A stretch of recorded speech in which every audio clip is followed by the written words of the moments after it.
We hear you're having trouble with your RC3 best. Get your jotters out and let us do the rest. Weld yourself in and let's get your fix in with Monday Night Predictions.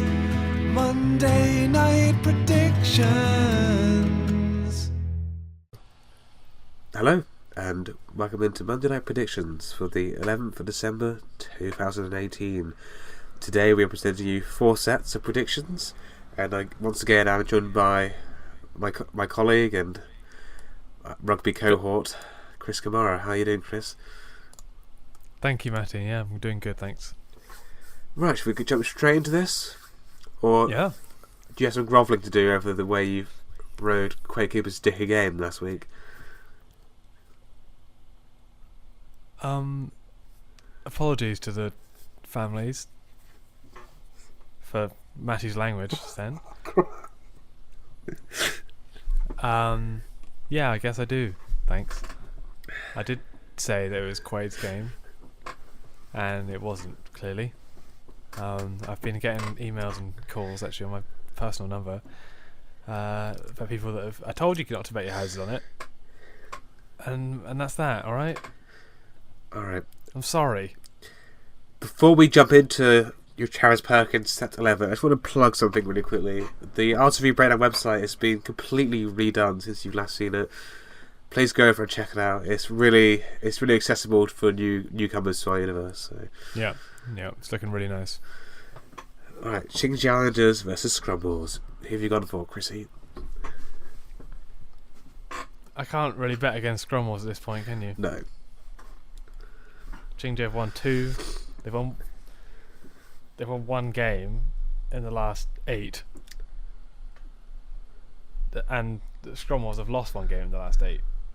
It's ridiculous. But Scrumbles have a history of just scraping by, despite dominating in the league table. So I'm going to put a 7-0 Scrumbles win. Yeah, the exact same reasoning for me, except I've just gone for them scraping by just a little bit more easily than we suggest. Qingji Islanders is 0, Scrumbles 10. Okay. The next game of the week is Ancient Mega Powers hosting the Ne'er-do-Wells, who are famously good on the road this season, and not so good at home. Well, what I've noticed from last week's game with Mega Powers, Dido is making them play like the Ne'er-do-Wells of old. Have you noticed? I have, yeah. So it's Ancient Mega Powers playing like Ne'er-do-Wells against Ne'er-do-Wells who are playing away. That's going to be a kick into death match, and I think it's going to be a draw, not obligatory, but just a reasoned draw, 7-7. Yeah, I think, and Mega Powers did win their first battle earlier in the season, but okay. But I think the away advantage is too strong for Ne'er-do-Wells. They're still unbeaten on the road, and it's a 14-10. It's going to be close, but 14-10 Ne'er-do-Wells. Right, and next we have Moldor versus the Verminators. Verminators lost for the first time this season last week against Activate. We'll see how they bounce back. Who have you gone for, Chris?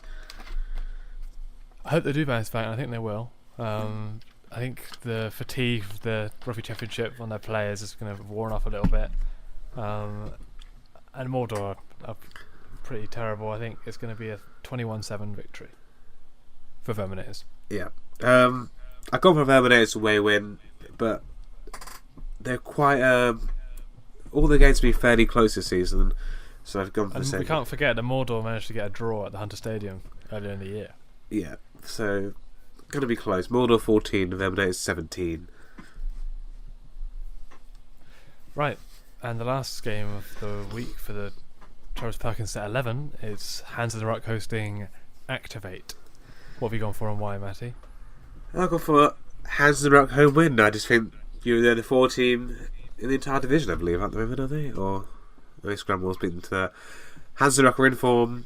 Pompey's got them playing, got the bats clicking together. Loibu and Guan Yu are probably the best lock partnership in that league at the moment. And even though Activate are a very good team, very entertaining, I just think when humans are playing well, Activate struggle. So Hands of the Rock 14, Activate 7.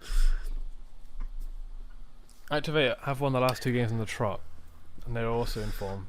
And their players have been playing well internationally. And their games are always close and they always score high. And I know Pompey's having a bit of a resurgence of late, but I think Activate could be the team that are too much for them. And I think it's going to be 21-14 to Activate. Well, those were your Charis Perkins Set 11 predictions. Once again, a reminder that these are only predictions, not formalities. www.gamblingaware.co.uk. Anyway, we'll sign you off now with some Mongolian throat singing in anticipation for Mega Powers vs Nerdwells. We'll see you in a few minutes.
God, I wish I could do that with my voice, don't you, Matty? Incredible how they do it. Yeah. Right, so let's kick off the Armitage set 13. We're getting close to halfway point with the Armitage this year. Yeah. Oh, one of my guilty pleasures, the Armitage. Yeah. I love getting down there, going down to the old quarry and watching Dartmoor. Right, so GWRFC versus hosting Kevik. It's pretty simple, isn't it? Yeah, foregone conclusion. GWRFC 21, Kevik 0. and that's 28-10 for me. Right, moving swiftly on to a much better game. Dartmouth Aeronauts versus Beckerdozen +3. Beckerdozen didn't quite end the streak last week, even though the bookies had them to do it. So who have you gone for this week, Chris? Dartmoor, of course, being the informed team in the division. Dartmoor are the informed team, and they did draw away from home at the Bakers earlier in the year, and I've been liking what I've been seeing. That while we've heard call that the top three are they're beyond the reach of the rest of the Armitage, but Dartmoor are closing the gap. They're only 5 points off Bakers, and they lost last week, Bakers. So I think they'll be reeling from that a little bit. Bit of knock to the confidence. I've put a 13-10 Derelicts win. Yeah, I acknowledge Dartmoor Derelicts' form. I still think Beckerdozen +3 are a class team, and I think they'll get the job done. Dartmoor Derelicts 3, Beckerdozen +3, 13. Right. Now over to New Zealand, where we have the Council of St Biddendale hosting the locals. Yeah, not the greatest fixture list the Armitage has brought up this week. Obviously, you got two amazing games. Obviously, because of that, you have two absolutely garbage games that we want to sim. Who have you got for, Chris? Can't ignore the Council form. They're playing well. Their players have been playing decently internationally. I think it's going to be a whitewash, 35-0. Wow, bold statement. I've gone for them winning, but it's going to be close, in my opinion. I think... if I memory serves me correctly, I think the locals played well against them at home, and it was fairly close in that game. So I've gone for Council to win, of course, but going to be close. Council 10, local 7. Okay, and the last game of the week, the big game. Oh, yes. RFC Checkatrade hosting 007 Universe. First versus second. Whew. What have we put down, Matty? I'm going for a Checkatrade 14-0 win at home. If your memory serves me right, and I need some RC3 fact checker for this, but in the Ashtray opener, the very first game of the season, it was Checkatrade at home versus 007 Universe, and Checkatrade smashed them 24-0. That was actually that's basically a pre-season sort of formality. You know, the players were not really gelled yet; they were testing new things out. So now Checkatrade have got this streak going. I think this will be a sort of similar result. Checkatrade 14, 007 Universe 0. I think it's going to be closer than that, because when they met earlier in the season, after the Ashtray game in the league, it was a draw. But Checkatrade are great on the road. Obviously, they're at home here, so that's irrelevant. And they're going to beat 007 Universe 9-7. Kicked to death. Right. So we'll bring you Armitage set 40 after this song from James Bond.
welcome back. What a great song from James Bond.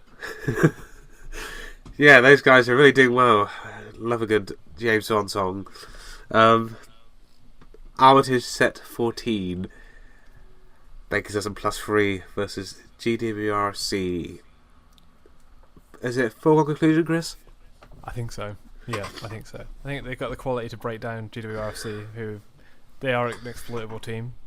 And if you can stop them in momentum, then you're going to have an easy day out there. I think it's going to be 21-7, Baker's Dozen. Yeah, 35-0 to me for my prediction. The locals versus Kevik. Oh. Well, The yeah. abyss is calling, isn't it, for these two teams? It's going to be scrappy, and it's still a passionate game. You know, you got this is basically being a professional club is on the line here. Who you got for, Chris? Kevik won in the past, but they're on the road and they haven't won a single game under Stephen Jones away from home. So I'm going to put a 7-7 draw, and that is obligatory. Obligatory draw of the week. Right. That's an interesting soundbite. I've never heard that before. Must have been... Anyway, God. yeah, I got for the locals win, but none of these two teams will score tries, so 6-3 the locals. Penalty fest. 007 Universe versus Dartmoor Derelicts. Wow, this is a intriguing game actually for the fight for second place. Yeah, it's hard to call. I think 007 having proven a bit better track record over the season, and I think they can dig deep with the likes of Max Zorin, who's been in top form. There's a lot of unreliable players on Derelicts. So it's a long season, and I'm not sure how they can hold up mentally. I think it's going to be a 14-3 victory to 007. Right, folks at home, start scrummaging around for those mortgage papers, because here's the hunch for the week, mate. This is Matty's hunch. It's Matty's hunch! Everyone listening? Dota Universe 7, Dartmoor Derelicts 14. I just got the hunch that the Derelicts' recent form will see them over the line against one of the best teams in the division. You just got a hunch of you. It's a hunch, and last week's hunch wasn't successful, so I once again, apologies for those who bet their mortgages on me, but this time I won't let you down. Officially, that's Matty's hunch. Right. RFC Checker Trade versus Council of St Billendale. What have you gone for? Checker Trade bonus point home win 28-7. I think we all know why. We're at this stage. Yeah, I think it'll be closer than that. I think Council on top form, and I predicted to smash the locals, and they'll be full of confidence. I think it's going to be 21-14 to Checker Trade. I think it'll be closer than we think. Okay, well, that concludes the Armitage set 14. We're gonna play you out. We'll play you in to the next set of Perkins games with a song from the Moors, and that's Dartmoor in particular.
here's your final set, folks, before we leave you for another week.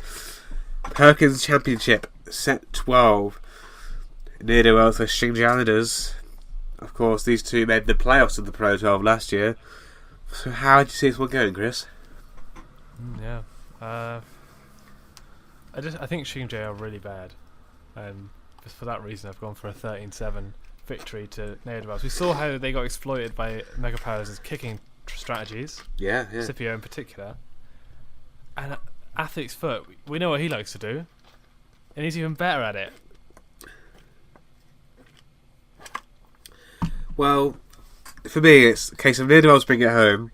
So it's either going to be a close game or just a narrow win from the away team, usually. But you have to consider that Xingji Islanders, the next week, have the Ashtray semi-final. That's the biggest game of their season. That's make or break for Baramello's team. One bit of silverware can be all the difference for that club. So I think they got, I think their eyes are focused on the Ashtray semi-final. But of course, it's also Neodwells at home. So it's going to be close. Plus, Xingji is sort of not fully attentive towards that match. So Neodwells 3, Xingji Islanders 0. Okay. Right. Big game this time. Verminator is hosting Scrum Wars at Hunter Stadium. Yeah. This is the showcase match for the Transbergen Championship. Possibly in 5 years' time, this will be an Oppenheimer regular. Who have you got for, Chris? I can't call it. Ooh. Verminators have got a history of drawing. Scrum Wars have got a history of scraping by, but I don't think they can break down Verminators. Not at Hunter Stadium. I think it's going to be a 7-all draw. Yeah, I think it's going to be close, but Scrum Wars is ticking nicely at the top of the league. They're getting the wins, they're scraping through, they're winning ugly. I don't think Verminators really have momentum to do anything against the league leaders, so Verminators 10, Scrum Wars 14. Activate versus the Ancient Mega Powers. One for the neutrals. There's both high scoring teams, both high conceding teams. Who have you got for, Chris? It's going to be really close, this one. And it's going to be a really fun game. I'd really recommend going out there to the Arena of Destruction to watch this one. I think Dido was onto a winner last week. And I think Activate will struggle as well with being kicked to death. I can't see them dealing with it very well. So I think it's going to be close, but I think it's going to be a 17-14 a Mega Powers away win. Well, yeah, I've also gone for a close game, but I've just given this one to Activate. Yeah, it's really hard to call this game. It could go either way, but I'm leaning towards Activate just because they're doing well in the league. They're going on nicely. Activate 21, Mega Powers 17. Right, and moving on to your official Simplies of the week, it is Hands of the Ruck against Mordor. Two very unpopular teams. And what have you gone for? I've gone for a Hands of the Ruck home win. The funny thing is, if I said that a month ago, you'd be like, oh, you just a Pompey Dit Rider. But now I've got What's your language, Matt? But now I've got honest justification that Pompey's doing well, Hands of the Ruck are moving up the table, and this game will just finally put the nail in the coffin that Hands of the Ruck are no longer a relegation threat inside, and they'll finally shove Mordor to the bottom and put real breathing space between themselves and Mordor. Hands of the Ruck 10, Mordor 3. I'm in the same boat. I think it's going to be an even bigger margin. I think it's going to be 21-0. Well, we hope you enjoyed those 4 sets of predictions. And I hope you can send your mind, look ahead to the Verminator Scrum Wars game while you listen to this song. Yeah. Good night. See you next week, everyone. The exhaust shaft is only 2 meters wide, so you'll have to use proton torpedoes. Well, that's impossible, even for a computer. It's not impossible. I used to bullseye womp rats in my T-16 back home. They're not much bigger than 2 meters.